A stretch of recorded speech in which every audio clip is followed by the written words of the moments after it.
Alright, Four Boys Garage back here, working on the 2024 Expedition. We had the rear windows were bouncing back. You'd put them up and they would just hit the top and come right back down. Ours would go down all the way. Was searching around, was trying to find how you fix this. I found a really short video on how you do it, but there was a couple of important things that weren't in there.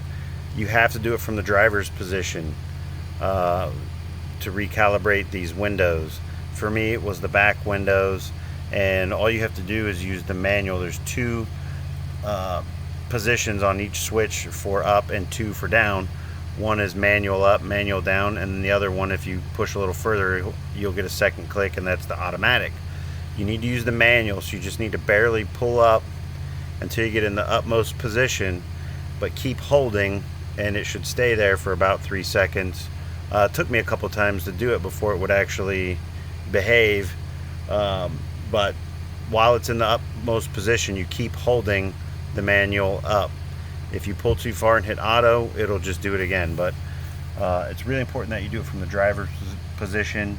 Switch here, it's the only one that's going to work for it.